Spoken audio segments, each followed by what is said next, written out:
Bonsoir Saint-Louis. Vous êtes là? Bonsoir tous, bonsoir toutes, mesdames, messieurs. Bienvenue au 3e Festival mondial des arts nègres à Saint-Louis. Je vous entends pas là, vous êtes là? Ah, super, super. Ben écoutez, nous sommes bien contents d'être là pour le 3e Festival mondial des arts nègres. Après Dakar 66 et Nigeria 77, ben nous revoilà au Sénégal. Et en plus à Saint-Louis. Salam alaikum, yéen ñëpp na ngeen def waay. Mbaa yéen a ngi ci jàmm. Mbaa kontaan nañ ci suñu ñëw bi fii. Ok, merci beaucoup. Donc, pour commencer, remercier toutes les autorités de la région, en commençant par le gouverneur, le préfet, monsieur le maire, qui va d'ailleurs venir faire un discours d'accueil.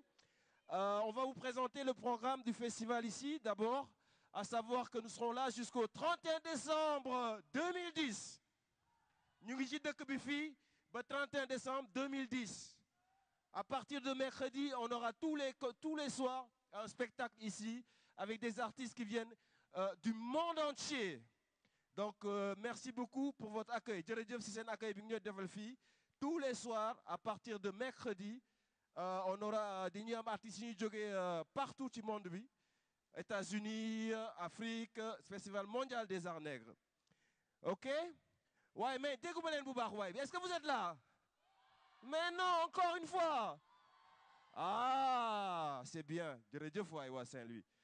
Ok, si nous programme donc dañuy débuter avec un groupe boo xam ne Zambie la jógee mi ngi tudd Pamodzi. C'est un ballet de danse. On va commencer notre programme avec un groupe qui vient de Zambie, bu tudd Pamodzi. Ouais, bravo.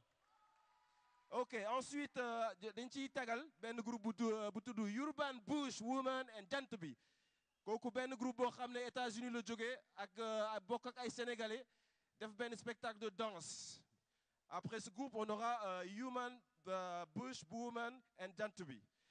Après, on va faire une petite pause et nous accueillir sur notre premier groupe musical, groupe Saint-Louis Laydon. Mingitoudou Grey. Vous les connaissez, Ramgalen Wala? Ah, ok, merci beaucoup. Et ensuite, notre 4e groupe sera Sierra Leone Refugees All Stars. C'est un groupe Boumudjibinok. Mom Sierra Leone le jóge ñu ngi tudd Sierra Leone Refugees All Star. On avait programmé Orchestra Broadway bi ñu programmé woon. On avait un petit souci au niveau des retards d'avion. Lolo Mota, il ne peut pas se produire ici, mais sachez que le spectacle n'est pas annulé, mais il est simplement reporté. Donc spectacle Broadway, Orchestra Broadway, cubain, nous venons de jouer, on va vous dire ultérieurement ban date li ñu jouer fii. Mais sans plus tarder, je me bëgg ngeen tàcc bu baax ñu accueillir le maire de Saint-Louis. Oui, le maire de Saint-Louis. Merci beaucoup. Monsieur le maire. Bravo, merci.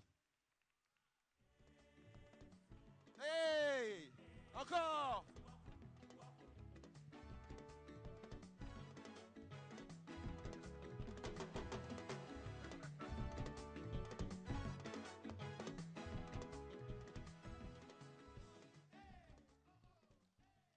Assalamu alaikum, mbokki Ndar. Je voudrais vraiment aujourd'hui, au nom de tout le Sénégal, dans toute sa diversité, avec à sa tête évidemment le président de la République, Maître Abdoulaye Wade, son gouvernement, l'ensemble de nos institutions, le Sénégal des profondeurs, le Sénégal de la culture, de l'art, le Sénégal de l'universalité, s'exprime dans la plus ancienne des villes, Saint-Louis du Sénégal, fondée en 1659. Et c'est la raison pour laquelle vous comprendrez que la ville de Saint-Louis puisse être le pendant de Dakar pour l'organisation du 3e Festival mondial des arts nègres. L'art nègre en général, c'est quoi? C'est l'art de l'humain, c'est l'art de l'humanité tout entière. Dès l'instant qu'on comprend que l'Afrique, ce continent noir, est le berceau de l'humanité. Toutes les cultures du monde ont eu pour origine et pour point de départ cette Afrique que nous voulons magnifier pendant ces 21 jours autour duquel nous allons célébrer la culture, l'intelligence, l'art, l'action, la force vitale du monde noir qui est en fait la force vitale du monde tout court. Et c'est pourquoi Saint-Louis, la cité de Mam Koumba Bang, Saint-Louis, la cité de Lamine Gueye, Saint-Louis, la cité de Ndiak Sarr, Saint-Louis, la cité de Golbert Diagne, de Mamsey Diop, de Marie-Madeleine Diallo.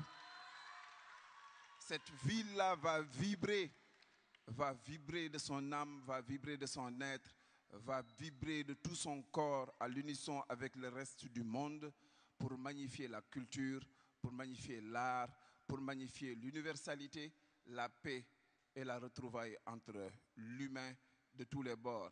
De cet Africain d'Afrique du Sud, de cet Africain d'Algérie, de cet Africain de Chine, de cet Africain de France, de cet Africain d'Europe. Parce qu'en réalité, quand on y regarde de près, l'Européen ou l'Occidental, aujourd'hui est occidental, mais à ses origines, était un négro-africain comme vous l'êtes aujourd'hui. Notre force et notre culture, c'est cela. C'est cela que nous allons vendre, c'est cela que nous allons donner à l'humanité tout entière. Et c'est de cette force vitale que le Festival mondial des arts nègres doit se puiser pour prolonger, pour ancrer le développement et le développement tout simplement du Sénégal et de l'Afrique. Cette Afrique que nous magnifions, c'est pourquoi Ndar, dëkku teranga, dëkku Maam Koumba Bang dina ganale mboolem artistes yi nga xamee ñooy yëngatu ci wàllu art ci Afrique ak ci àddina yépp diiru ñaar fukki fan ak benn diggante Gendar Santhiaba Pikine Jàmminaar Léona Corniche Bayal ñun ñoo moom lépp loo xamee ni doomu aadama di nit ku ñuul doon na ko yëngatu ci wàllu art ak culture kon li ma leen di ñaan ñu ànd ak mairie bi ànd ak gouvernement wu Sénégal ñu dalal gan yépp wane ni dëgg-dëgg xaw ma fan la festival di réussir waaye fii ci Ndar dina jàll dina yaatu te na ñëpp ñëw wàll si ñu wan leen nan la ñuy teeroo gan nan la ñuy terale gan et je souhaite un très bon festival. Vive le Sénégal, vive l'Afrique et vive l'humanité tout entière. Merci à tout le monde.